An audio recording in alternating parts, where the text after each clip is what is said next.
Welcome to Mad Money. Welcome to Cramerica. Other my friends, I'm just trying to make you a little money. My job is not just to entertain, but this in context is a wild day. So call me 1-800-743-CBC. Tweet me at Jim Cramer. So last night I'm getting ready for our big anniversary show, and in the corner of my eye, I see the name Starbucks, stock down 5 and change. And I'm boiling. I got to tell you, I'm steamed. Not at the company or the CEO, Brian Niccol, or even the coffee. No, I was steamed because of the stupid sellers who are furiously dumping the stock as fast as they could. Sell. There's Brian Niccol. How dare they? The market opened up hideously off an awful gross domestic product number this morning. Showed the economy actually shrinking. Oh, my God. 0.3% in the first quarter. So Starbucks was just part of the red ink that drenched us. But as I have stressed now since the bottom a couple weeks ago, we've got some real resilience going on now. And the average spent the rest of the day on the rise, levitating to where the Dow closed in the black, gaining 142 points. S&P rose 0.15%. Nasdaq lost 0.09%. But considering that after the close, both Microsoft and Meta reported terrific numbers, I think the Nasdaq could be flying tomorrow. More on those two later. But let's go back to the Starbucks, because while it was able to bounce off of the 76 level, down more than $8, it still finished down $4.80. I think that's plain wrong. I think it's actually plain opportunity. Buy. Why? Because of Niccol, that's why. You see, I find that when you have a bankable jockey, and Brian's the man who previously turned around Chipotle, the operator took the chain from the brink of food contamination death and moved the stock up 776% during his tenure versus 109% for the S&P. Well, you got to ride him with Niccol. You got to ride him with Starbucks. Newfound glory coming. Are the shareholders really so ridiculous that they dumped Starbucks only 6 months into his run? The indignity. This stock worked from 77 when he was appointed to 115 a few months ago. Again, here just back below 80, and they still won't stop the bombing of the darn thing. It started the day at the same price the stock was when he announced he got the job. Fortunately, I had the privilege of interviewing Brian when Starbucks was down 4 in pre-market trading, and we straightened out a couple of misperceptions. For example, when he addresses stores directly, they start to churn immediately. He's already addressed 2,000 of them. He's working on 3,000. He's fixed the most important problem Starbucks had, the throughput. How long it took you to get it, right? Meaning how long? It was way too long. It was a nightmare. An uneven place where you could even wait 15 minutes, still not get your coffee. That is now over. Average wait time is now down to 4 minutes, often much less than that. Brian's reversing years of too much spending on machines and not enough spending on people. He's got the Chinese division running flat, have been down 6% last quarter, 8 of the top 10 foreign markets putting up positive same-store sales. He intends to double the store base, astronomical growth coming. In other words, he's going to pull off a classic Brian Niccol turnaround. Now, I know there's still a lot wrong with the company, turnover, team issues, not as friendly as it should be. I get that.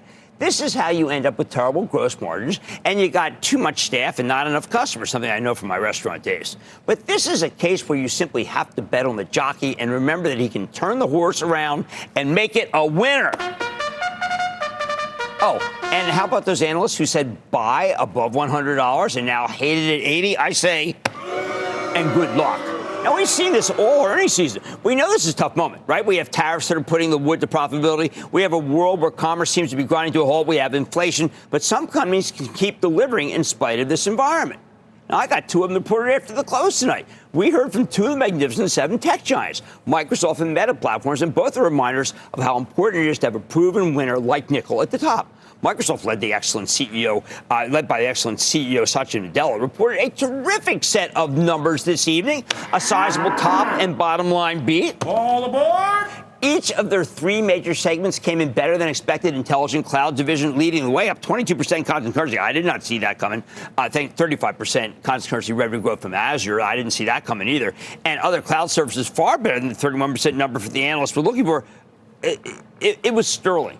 Now, with Microsoft, we always have to note that the company's guidance comes during the earnings conference call, which is ongoing. And for the last 3 quarters, they punished us with soft guidance. But make no mistake, these results were excellent. And they are a reminder that the Microsoft that Nadella inherited could never have pulled off these numbers. Bet on the jockey. If Microsoft was good, and it was, particularly that Azure number, wow, then Mark Zuckerberg's Meta was great. Revenue grew 19% constant currency, exceeded expectations by nearly $1 billion. Earnings per share were up a whopping 37% to $6.43, more than $1 over the $5.27 consensus. Wow. The company's main user metric, family daily active people, came in at 3.43 billion, up 6% year over year and above expectations.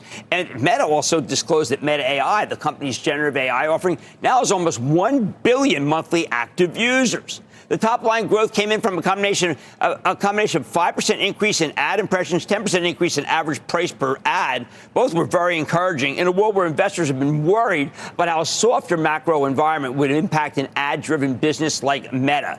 Now, because of those concerns about a slowdown in advertising, we were also very pleased that Meta's second quarter revenue guidance of $42.5 billion to $45.5 billion was in line with expectations. It's even slightly ahead of the $43.8 billion consensus estimate at the midpoint. That's probably just as big as the driver of the stock's after-hours gains as the huge beats for the first quarter. And I have to tell you, tonight's earnings report, Meta did not just reiterate its colossal 2025 capital expenditure forecast. It raised it to $64 to $72 billion, up from $60 to $65 billion. That would be very good for, yes, NVIDIA. It's gigantic, not just for Meta, but for the entire AI complex, which has been hit very hard over the past 3 months because of fears that the mega cap techs would cut back their spending. It does not look to be the case.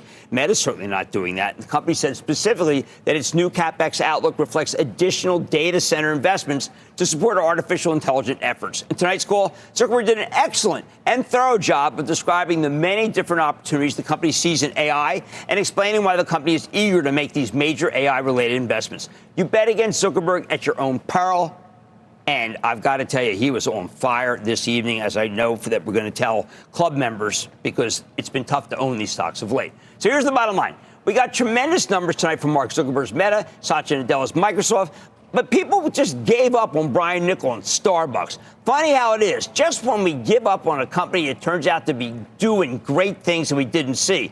It happened with Nadella and Zuckerberg at times, and people abandoned them. They regret it now. I say the same thing can happen with Niccol at Starbucks. It's worth considering, as he's as good a jockey as the rest of them. Let's go to Perot's in California. Perot's. Hey, Jim. Thanks for taking my call. Wanted to say congrats on the 20th anniversary, and thank you to your staff and everybody else. Thank you very much. I appreciate that. Thank you. Yeah, so I just wanted to ask you, with today's world going towards more digital world, so with software companies like Palantir and Anduril winning government contracts with the Department of Defense, do you think C3 AI will also be a beneficiary with this shift? Well, I tell you, it keeps losing money. Tom Siebel should not have that keep happy. He's the chairman, CEO, and founder. There are so many better ones out there. As much as I like Tom, I'm just going to tell you, no. Go with something that's that's high. Now, Palantir is a meme stock, and we know that. I would say ServiceNow works. I think Bill McDermott, Bill McDermott's like one of these great jockeys that I'm talking about. He has turned that company around. He has done great things there, and he is the leader in AI. I think McDermott, I think ServiceNow. Look, sometimes you have to keep the faith in leaders of great companies. And I know leaders like Brian Niccol, Satya Nadella, and Mark Zuckerberg are worth betting on. Mad Money tonight. Fresh off today's post-earnings pop for Yum Brands, I'm talking consumer sentiment, innovation, and more with its CEO. Then, could we see the weaker dollar gain some more green against this macro backdrop? I'm going off the charts to find out. Plus, how are tariffs shaping the consumer electronics space? I got an exclusive with Logitech after the stock sank today on earnings. So stay with Cramer.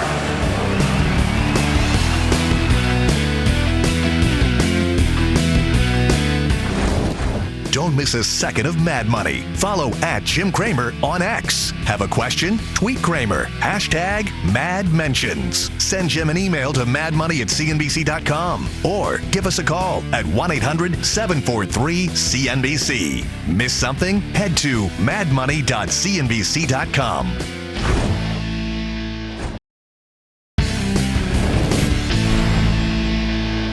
I start the show every night by saying it's not about friends. It's about making money. But sometimes you actually meet a guy, you actually want to be the guy's friend. Jeez, there we go. Hey. All right, we got it. Get up. All right, that was awful. Good. I need to ask you, what's wrong with this picture? Oh, jeez, he spotted the mac and cheese immediately. How long can we wait for Time Warner? Based on the success of the show, at least one of the C's in CNBC is Cramer. Welcome to Mad Money. Can you say booyah, please? Booyah. How about I bring out one of the first namers? Martha, come on out. I have to thank Daryl Hammond from SNL. Biologics. And stay with Cramer.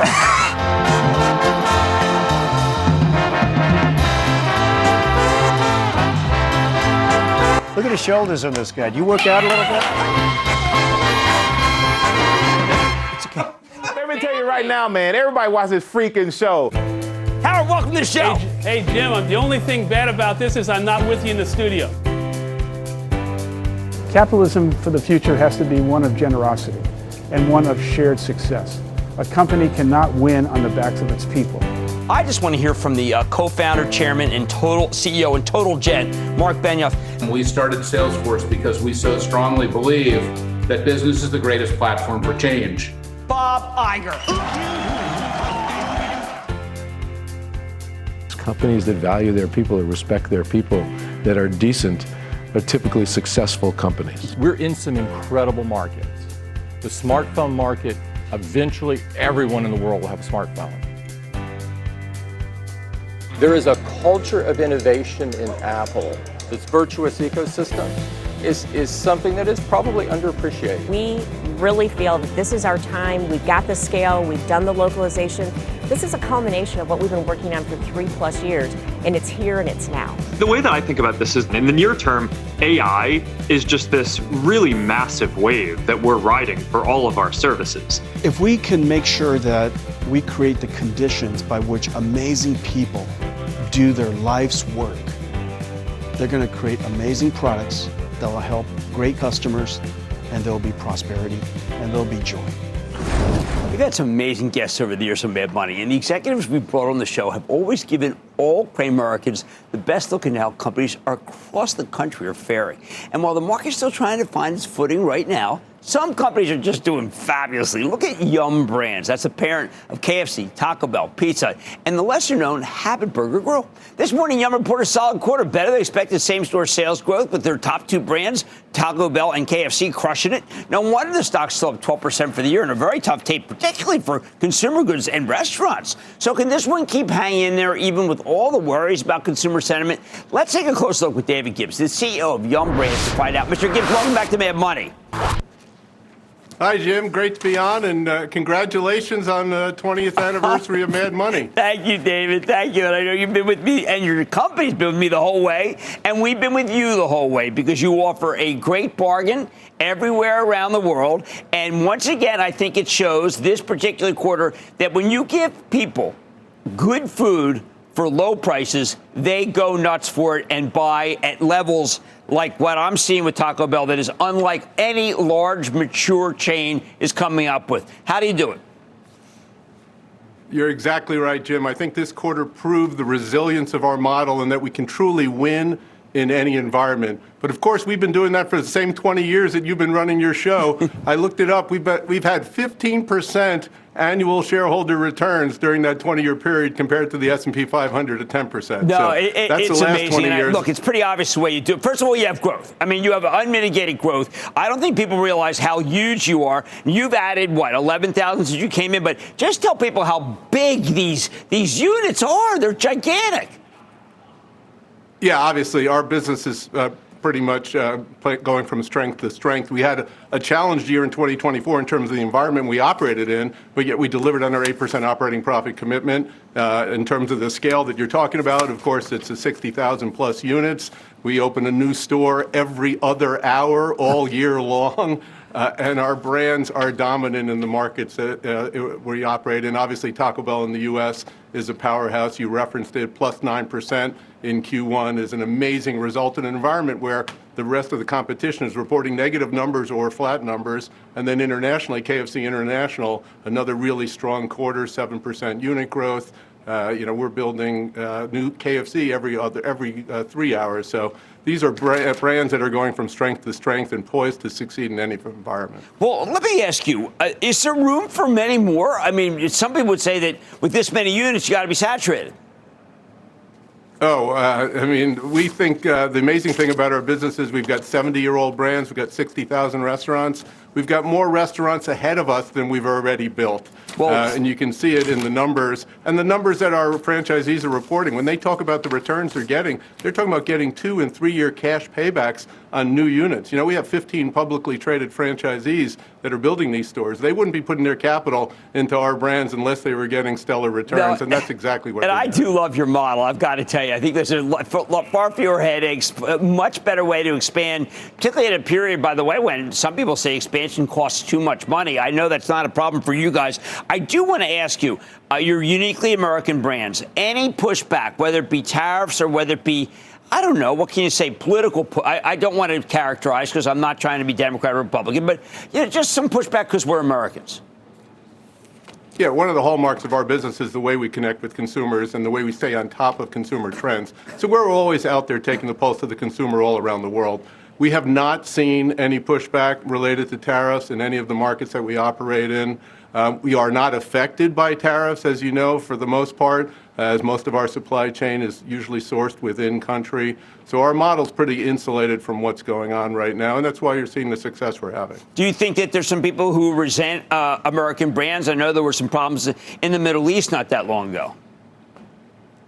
Yeah, certainly last year we had some challenges in that regard, but what you saw this quarter is a really nice recovery from that. KFC International, which is obviously the bellwether of an international business, put up a +3 on same-store sales growth. We had a Ramadan timing issue, which negatively impacted us. You back that out, and you back out China, and we actually were up 5. So that's widespread growth. Every market that we track, all of our 10 business units internationally for KFC, all had positive system sales in the quarter. So you can see we're recovering from what happened last year. Consumers love our brands. They recognize that our businesses are all locally owned by local franchisees. Right. And it's a great model where they're investing their capital. We're providing the scale of the Yum system to help support them, and it all adds up for a win-win equation. No, you have explained to me the model, and it is so beautiful. Now, I do notice you're doing some terrific work with NVIDIA, doing what NVIDIA told me might happen, where you could possibly have maybe drive-through, maybe people who are actually kind of, let's call them robots, who can speak many different languages and can be very helpful. Yeah, I'm really proud of the work the team's done with NVIDIA. In fact, I was in that initial meeting with NVIDIA over a year ago where we sat down and talked about our capabilities, and I saw their eyes get wide as they realized we have thousands of people working in tech. We have a vision for what we want to do in tech. We're the largest restaurant company by units in the world, and we rightfully should be the best when it comes to tech. We started to form a partnership with them. It's starting to pay dividends, but we've really just scratched the surface. It's really fascinating, Jim. You talked about voice AI.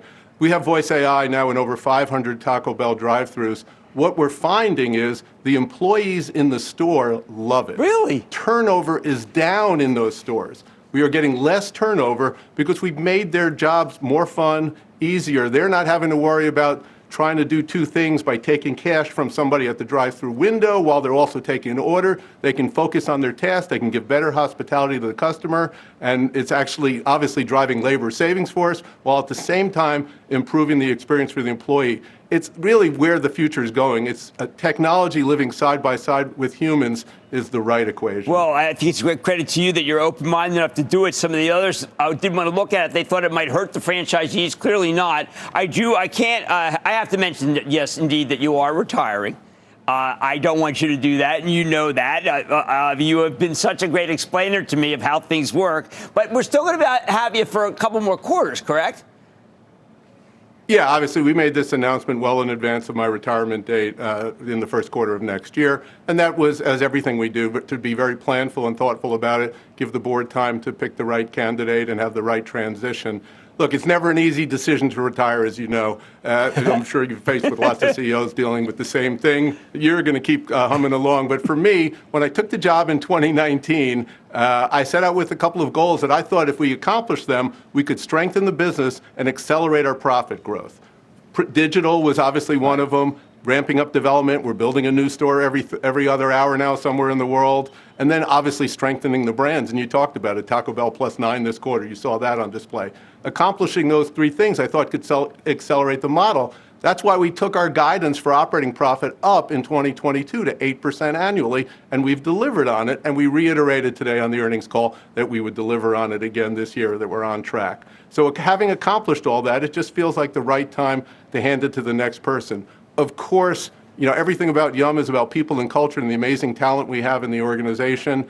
I am going to miss that. But it's also the thing that gives me tremendous confidence in the future of this company. I know we've got the best leaders in the world to take the business to new heights as I transition the business to the next leader. Well, I want to wish you the best of luck. You've done a terrific job. By the way, coming out with some great numbers today sure does help. That's David Gibbs, CEO of Yum Brands. Thank you, David. Thank you for coming on the show. Thanks for having me on. Mad Money will be back after the break.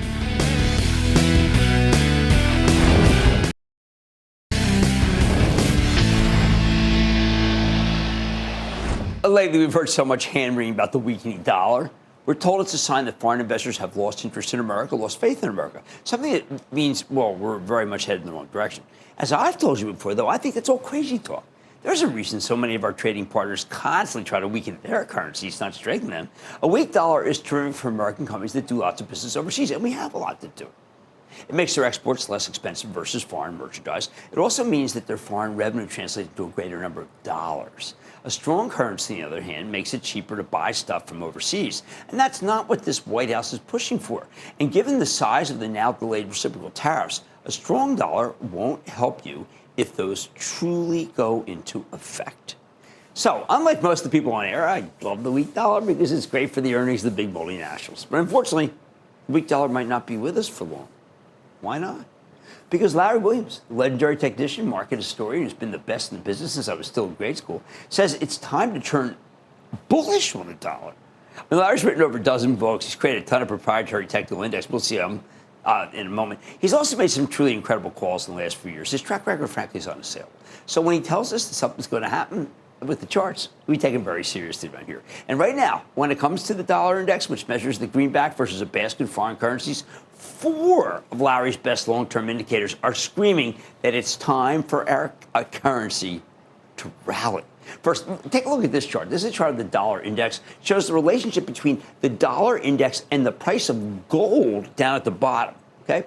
Very important relationship. The line down at the bottom shows you that when the dollar index has gotten undervalued or overvalued versus gold based on historic standards, you can expect something to happen. Right now, as Larry sees it, the dollar's incredibly undervalued, okay? In part because gold's had a huge run while our currency's been declining. Basically, gold and the dollar tend to trade in a given range relative to each other. Right now, we're at the bottom of that historical range. So if history's any guide, and usually it's a pretty darn good guide when we're talking about how currencies relate to precious metals, then Larry thinks the dollar's ready to roar in order to make up the valuation gap with gold. That kind of makes sense to me. Look, if you look back over the last few years, you can see that whenever the dollar gets too undervalued versus gold, dollar index tends to rally. It's kind of cut and dried. Some of these rallies have been larger than others, but we almost always get a bounce here. The relationship will always hold true unless our government starts printing money like the Weimar Germany Republic. That's it. Larry warns that this is not a timing tool. Sometimes this indicator can be early, meaning it could take a while between the moment when the dollar gets undervalued versus gold and the moment when the dollar starts bouncing. In short, he thinks the greenback's too cheap versus gold, and historically that means we're probably headed for an eventual rebound. Eventual could be the key word there, but it could take months to play out. But let's keep going.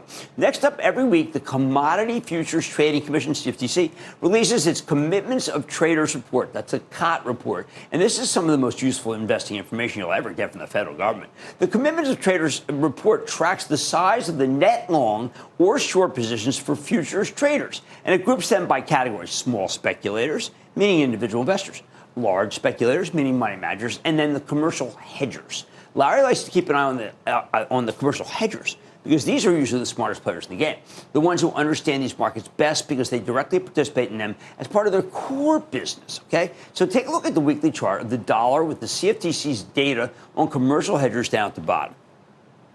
You almost never see the commercial hedgers holding a net long position. Very strange in the dollar index futures because remember, they're hedgers. Normally, they're just trying to hedge against their downside risk. They don't want to take an actual position. But when the commercials do end up net long, well, it's like they are right now, then you tend to have some explosive moves higher. go over these. For example, the commercial hedgers went net long in the fourth quarter of last year, right as the dollar turned into a rocket ship. Okay? Boom, you got that one right. The last time the commercial hedgers got extremely long in early 2021. Okay, look at this. Greenback ended up rallying hard for more than a year. So when Larry sees this on the chart, it tells him the dollar is ready to rebound. Now, in Larry's view, the exact opposite of commercial hedgers are the newsletter writers and advisors.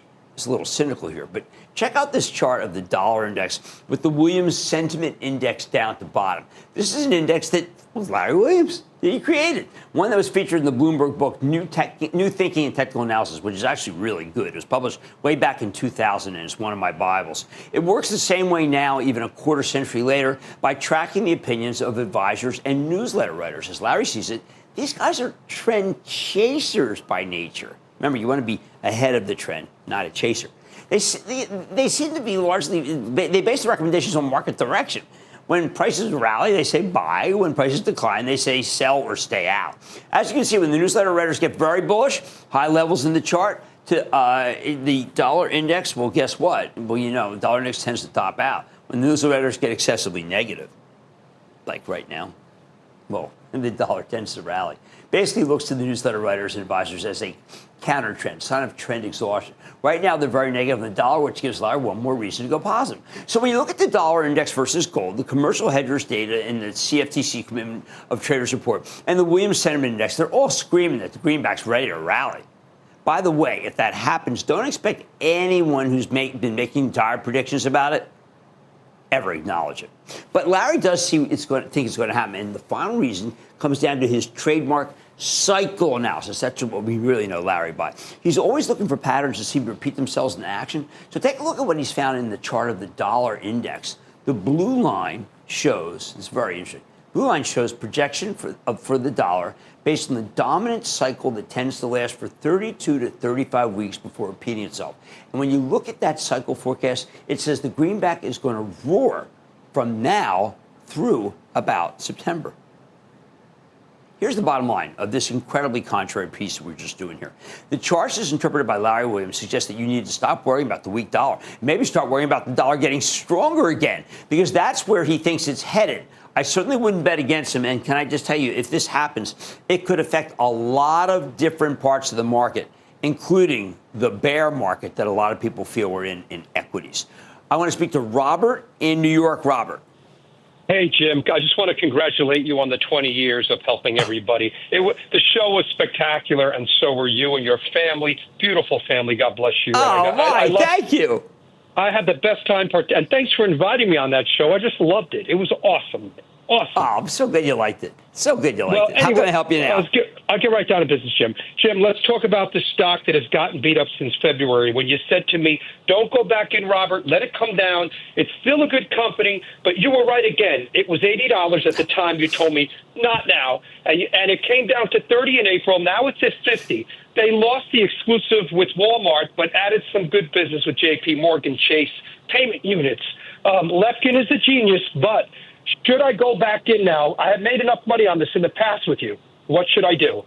I like it right here. I like it from very much. I think it's ready to roll. It's pulled back. It's gotten rid of the froth.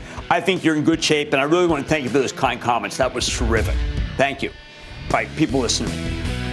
The charts, as interpreted by Larry Williams, they suggest the recent weakness in the dollar, which is everyone's just chattering about, has run its course. And it might be time for the greenback to get stronger again. Very contrary view. Much more Mad Money ahead, including my post-earnings look at Logitech, how it's reacting to tariffs in the global manufacturing landscape. And this is fascinating because it makes us a lot of stuff overseas. Hey, speaking of tariffs, I'm telling you where I stand on the latest from the White House and the toll it's taking on the American consumer. And, of course, all your calls rapid fire in tonight's edition of the Lightning Round. So stay with Cramer.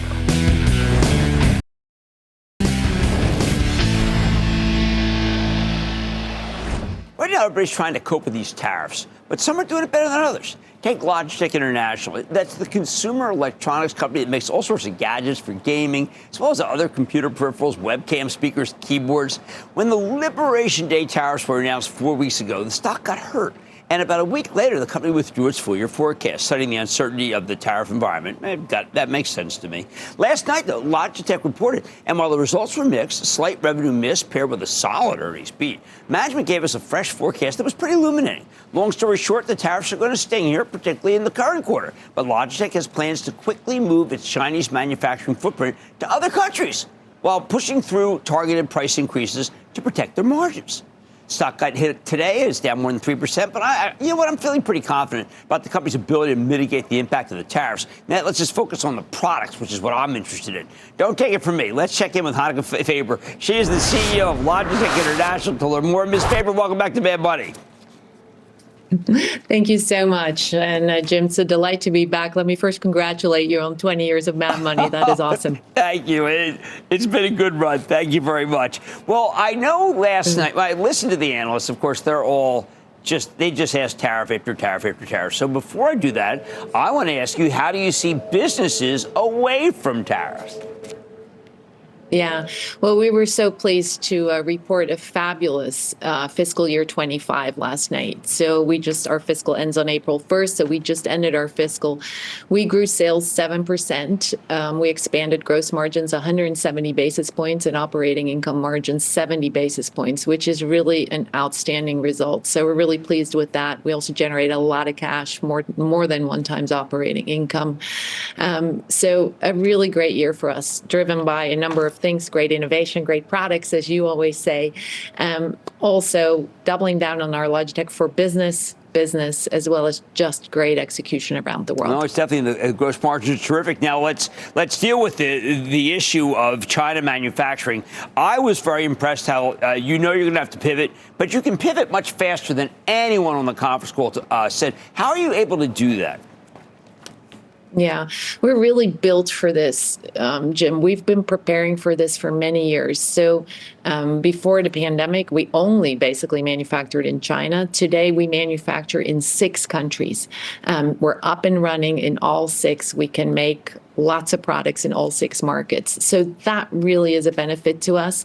And to put the tariffs into perspective, 1/3 of our business is in the U.S., 2/3 of our business are, globally. And for the products that come into the U.S., today only 40% is from China. And by the end of this calendar year, as you said, we expect that only 10% will come from China. So will any of your manufacturing ever come to the United States? We're always looking at where we manufacture things. And we look at things like, is the supplier ecosystem there? Will the labor be there? What will the cost be? But we're also always looking at what's next, as evidenced by the fact that we're now in 6 countries. Absolutely. But I talked with Peter Navarro today. He's the senior counselor for trade and influential with President Trump. And he was saying that it's better, faster, easier to do it now than ever, and that people should take a look at us because we're going to make it happen if you want it. Will you do that? Will you take a look at America as a place to be able to actually build a new place? Yeah, as I said, we're constantly looking at what's the best place, and we're considering all the markets that we're in. Okay. Now, for part of tariff mitigation, I know you're putting through targeted price increases. Can you give us a sense what a targeted price increase means? Because I find your stuff has always represented great value. If I suddenly saw it much higher than another version, I might not buy it as I usually do. Yeah. So we never like to increase prices. Let me say that first. But in this case, we felt it was the responsible thing to do. And when we say targeted price increases, that means we really were surgical. We looked at it product by product by product. Some of our products, we didn't take any pricing. Some of our product, we took double-digit pricing. Most of them, somewhere in between. And that's based on their current price point, the role of that product in the portfolio. And we believe there may be some short-term impact of that, but in the long term, our brand and our superior products will protect us. Right. I buy your stuff on Amazon, candidly, and I look at everybody else's, and I know yours is high quality. So if I see it at a high quality at a lower price, of course I'm going to buy it.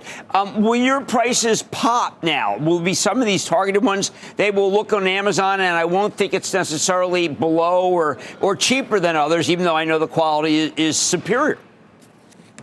Yeah, again, as we looked at these targeted price increases, we obviously looked at competition as well and what we expect them to do. And honestly, again, Jim, we are built to compete at a time like this. The flexibility that our supply chain have, the fact that we make in 6 countries already, that we're able to move stuff around really quickly, that we can deliver cost savings as we go. We had record product cost savings last year.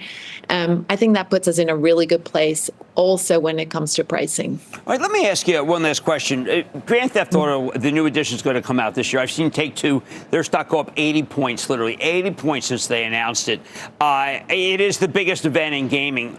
Will there be a surge just because of one game that is so popular that hasn't had a refresh in many years?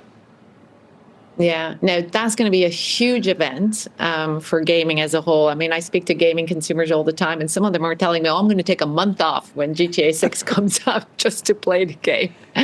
But our business is not dependent on one game. We are obviously excited, but, there was no GTA 6 in the last fiscal year, but our gaming business was up 10% last fiscal year. And even in Q4, market share in the United States in gaming for us was up 4 percentage points, which is huge.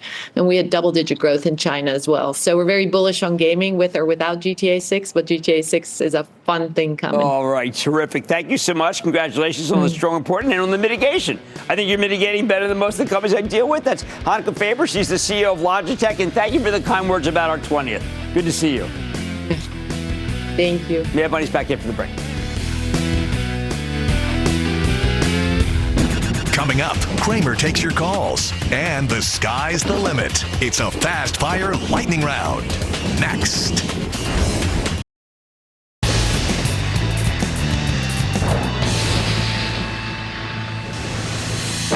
It's time. It's time for the lightning round. For a call from 10 minutes, talk to about buy, sell, don't know the caller stock runs it down. By stand first, the graphics look like you play the sound.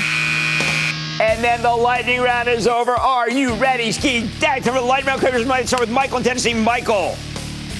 Congratulations on 20 years, Jim. Thank you. What's up? And here's to another 20 years. Oh, I hope so. If I can pull it off, I will. What's going on?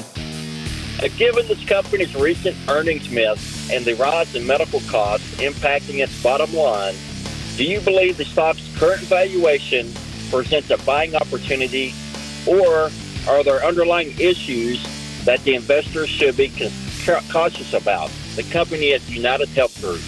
Okay, it's going to be under pressure for some time because a lot of companies a lot of big pension funds and mutual fund managers thought everything was perfect. But I am going to say today at $400, I would indeed start a position. I have been very negative on United Health. From 630 down to this caller right here, I would start a position at $400. That's a big change for me. Let's go to Barry in Connecticut. Barry. Hey, Jim, a big booyah for your 20-year anniversary. Big fan of the show. I'm liking that. Thank you. I've been watching it since 2008 in the financial crisis, and I've not only gotten back even, I've pulled ahead, and I love everything you do and everything you stand for, democratizing the stock market for the little guys like me. And You're all really little. We're all little except for the billionaire guys who come on and tell us that we should not invest a dime because we're supposed to stay poor and they're allowed to be rich. It's an interesting country. It's a kleptocracy from that extent. Not an oligarchy. It's a kleptocracy. So go ahead. Tell me. How can I help you? I got a company. It's a long-term holding that you recommended several years ago, and the company embraces 150 years of American tradition. However, I'm playing with the house's money right now, but in the past year, it's missed 2 out of 3 earnings per share estimates, and it's increased its debt to finance some new business development. Okay. And the stock price is down about 30% over the past year. So and what stock would that be? That would be, for the Kentucky Derby, Churchill Downs. Oh, you know what? That's kind of... hey, it's a one-trick pony! I'm not a fan, but I am a fan of yours. Let's go to Dean in Texas, please. Dean. Booyah, Jim. Congrats on 20 years. I would get right to the question. You're welcome. Sure right enough. to the questions. It's regarding Supermicro. Now, I know how you feel I'm about sick of Dell. Supermicro. This is the not-so-Supermicro. If you want to be in that space, let's just go buy Dell. And I got to tell you, can I just say that if anyone's just going to keep on picking in NVIDIA, I live right here. Come get me, okay? Me and Jensen. All right. And that, ladies and gentlemen, is the conclusion of the Lightning Round. The Lightning Round is sponsored by Charles Schwab. Coming up, as tariffs take a toll on the averages, Cramer's revealing what it'll take to come out the other side of the volatility in better shape than before. Next.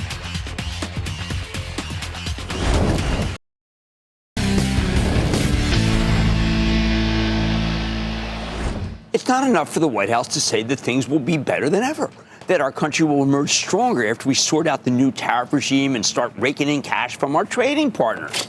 We need them to spell out what they actually want to accomplish, because if we don't know the goals, how the heck can we know if we're making any progress? And I do believe we can make a ton of progress, but it needs to be defined. We need goals to be set. We need to know what we're doing and why. Some days I think they're trying to create new jobs with tariffs. Some days it sounds like they want the tariffs to raise a lot of money to fund tax cuts. Other days we're trying to change the ways of bad actors, whipping our trading partners into shape with high tariffs. Those are all worthwhile aims. But right now, we're in the pain moment that the president and his team stressed would happen. They told us to get ready for hurt, and it's now here. And yet the people simply don't understand why they're beginning to take pain to begin with. The House of Pain. We're seeing weaker hiring data. Soon we all know we're going to see higher prices at the stores. That's an inevitable consequence of high sales taxes on imports, also known as tariffs. No one disagrees that's going to happen. No one, okay? So we know that the tariffs can't all be eaten by the suppliers. Will consumers rebel? Will they push the Republican representatives to challenge the president? The Republicans are the ones who control Congress, so they're the ones who will be on the firing line. I care about this for several reasons. First, I'm not a free trader at heart, so it pains me to see the way this thing's been rolled out. I favor tariffs in certain situations, like when companies dump government-subsidized steel on our markets to wipe out our American steel makers. You heard Nucor last night. They couldn't expand, build plants, hire people, put food on the table, give people health care if Chinese kept dumping on us. I favor high tariffs on Chinese goods, done in a staged way, so that American companies know to leave China and go make things elsewhere over time. I don't want our companies to be hurt. They did nothing wrong. It's not their fault that China became more militant or that it never played fair on trade. Our government was fine with all of this outsourcing for decades. Give these superb American companies time to get out. I favor a coalition of the willing to stop China from dumping states or subsidized goods on other countries, not just us, which means making nice with the rest of our trading partners, circling China so it doesn't wreck the world's economies once it's defeated here. But I don't favor ham-handed tariffs with no explanations other than grandiose promises, because we're going to be a great country. China, that can take pain more than we can, is someone who we have to worry about, especially when the average American doesn't understand why they have to take pain at all. The consumer's working. She makes enough money to shop at Walmart. She's confused. She didn't sign up for this. Most people in America don't care about China or any other country, really. And I shop at Walmart, so I'm not being particular. It's pretty good, actually. So it's time for the White House to lay out a coherent policy, not one-off deals or promises of new car plants with no car names connected to them, or a return of imaginary factories. Are we really going to punish great American companies like NVIDIA, like Apple, that play by the rules and are now being eviscerated for it? Is our goal to change the way China does business? Because as far as I can see, China's really the only country that's more than just a trade offender. And by cracking down on them, we have to accept that prices for all sorts of goods will go much higher. And the American people have to be told why they have to suffer through another bout of inflation. Listen, I'm someone who's inclined to be sympathetic to the president's trade agenda. I'm pro-fair trade, not pro-free trade. I'm sympathetic to tariffs. And even I'm confused about what the heck we're trying to do here. I can only wonder about what the average American's thinking. I can tell you two things that the American people are thinking.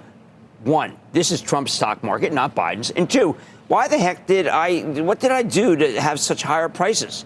The people, like the companies, did no wrong.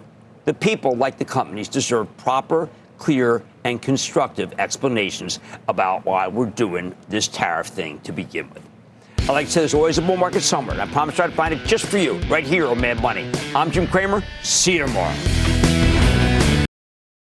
All opinions expressed by Jim Cramer on this podcast are solely Cramer's opinions and do not reflect the opinions of CNBC, NBC Universal, or their parent company or affiliates, and may have been previously disseminated by Cramer on television, radio, internet, or another medium.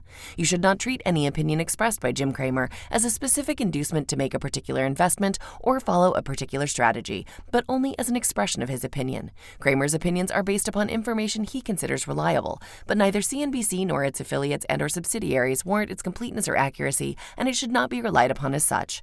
To view the full Mad Money disclaimer, please visit cnbc.com/Mad Money disclaimer.